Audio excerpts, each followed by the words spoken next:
A group of concerned citizens founded Women in Distress as a refuge for abused women in 1974. After being brutally beaten by her spouse, a young mother sought sanctuary here. At the time, the agency was not licensed to accept children, so the women's children were placed in temporary foster care while she stayed at the shelter. Separation proved unbearable for the mother, and she soon decided to return home to be with her children. 1 week later, her spouse murdered her as her children witnessed this unspeakable act of violence. Later, donors came forward to purchase our first 54-bed shelter.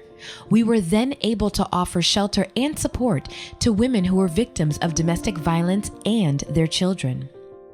This dedicated group of citizens was determined to help us make a lasting impact in this community. The first Jim and Jan Moran Family Center opened in 1996. An 8-bed shelter named for benefactor Lorraine Thomas was also added in 1999. The number of women and families we were able to help increased fourfold. Janet Boyle ensured our future by creating a $1 million endowment at the Community Foundation of Broward in 1999. At the time, we were only able to shelter 1 out of every 3 domestic violence victims who came forward needing help for themselves and their children. Hundreds of women and families were unable to find a safe place to stay. To address the increased needs of the growing and diverse community, we embarked on the largest capital expansion program in our history in 2008. More than 500 generous donors supported a $5 million capital campaign, spurred by a generous personal matching grant from Jan Moran, and the Jim and Jan Moran Family Campus opened in 2011. The dream of assisting more families affected by domestic violence is now a reality. The tradition of providing the needs of those suffering from domestic abuse and working to break the cycle of violence continues today, stronger than ever before. The outpouring of support from community members, staff, volunteers, and donors has been and will continue to be a driving force for the success of our agency and, more importantly, the families we serve. 22 years ago, I was living with my abusive husband, and I had an infant baby, and I had a 4-year-old. And the police would come out to my house often. Pembroke Pines Police Department gave me the phone number to Women in Distress, and it was an amazing place. Thanks to Women in Distress, I had a place to lay my head. I had food.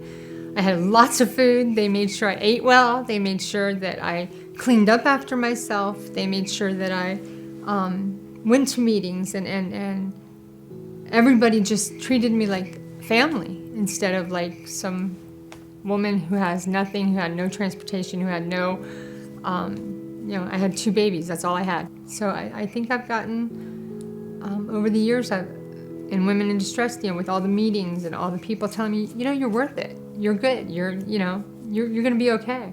And guess what, they were right, I'm okay. I came here shortly after a 2-week stay in the hospital in January of 2014. It was my pastor who gave me the phone number to call. I came with little more than my car and the clothes on my back. The people who support Women in Distress are angels.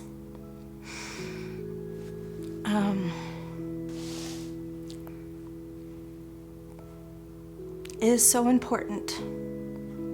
There are children who need you.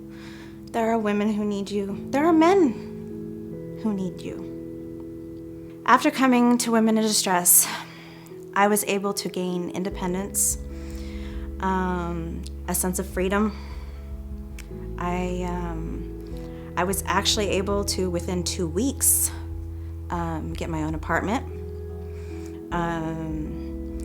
When they found out I didn't have furniture, they gave me a voucher for the Women in Distress thrift store, and I now have a house full of furniture.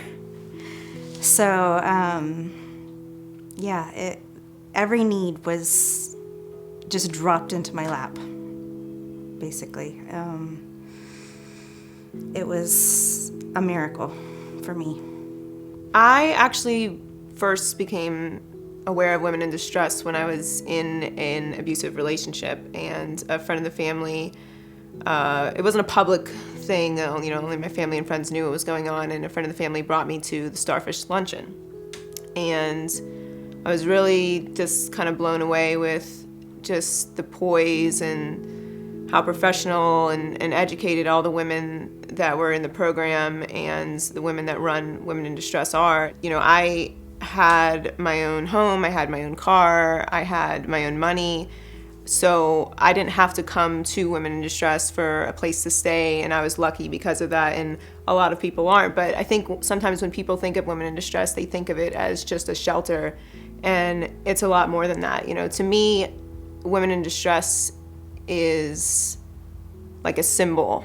What the power and the strength and the dedication that the people here have, it really saved me. So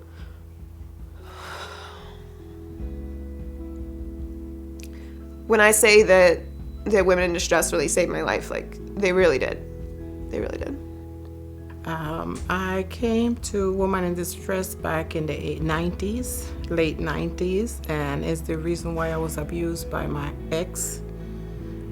And I had to seek for help, and they was there for me. Women in Distress is someone who is looking for help, someone who have no way to get out of the tunnel. You cannot see the light. You feel binded, you feel bonded, you feel tied down, you feel like no one is there for you. You feel like there is no help, and the only way is to stay where you're at. After coming to Women in Distress, I developed a self-esteem for myself much stronger, and yes, that I can do it, and yes, I did it. 40 years of growth. 40 years of hope. 40 years of strength. 40 years of keeping families safe.